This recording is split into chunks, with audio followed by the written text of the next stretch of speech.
Bonjour et bienvenue dans cette vidéo sur le théorème fondamental de l'arithmétique. Ce théorème est l'un des piliers des mathématiques et nous allons voir ensemble pourquoi il est si important. Le théorème fondamental de l'arithmétique, également appelé le théorème de factorisation unique, affirme que tout nombre entier naturel supérieur à 1 peut être écrit comme un produit de nombres premiers et cette décomposition est unique à l'ordre près des facteurs. Par exemple, prenons le nombre 12. Sa décomposition en facteurs premiers est 2 au carré multiplié par 3 ou écrit différemment 2 fois 2 fois 3.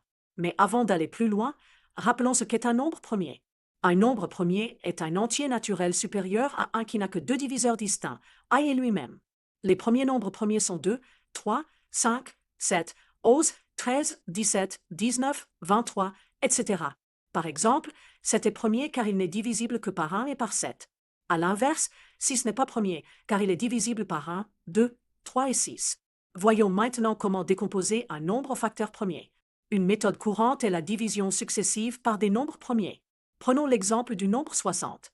Nous commençons par diviser 60 par le plus petit nombre premier, 2. 60 divisé par 2 égale 30. 30 est encore divisible par 2, donc 30 divisé par 2 égale 15. 15 n'est plus divisible par 2, mais il est divisible par 3. Donc 15 divisé par 3 égale 5. 5 est un nombre premier, donc notre décomposition est terminée. Ainsi, 60 égale 2 fois 2 fois 3 fois 5, ou écrit sous forme de puissance 2 au carré fois 3 fois 5. L'aspect fondamental de ce théorème est l'unicité de la décomposition.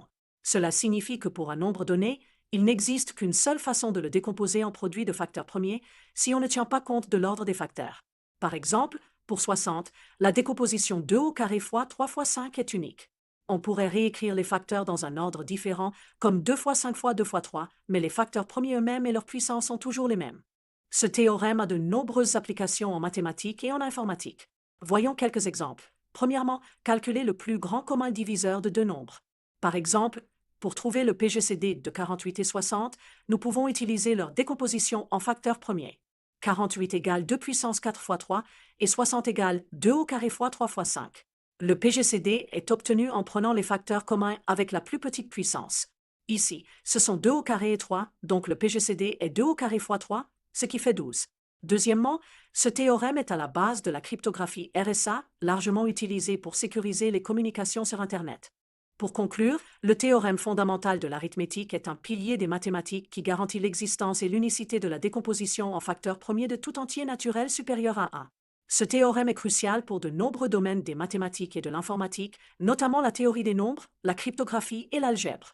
Merci d'avoir suivi cette vidéo sur le théorème fondamental de l'arithmétique.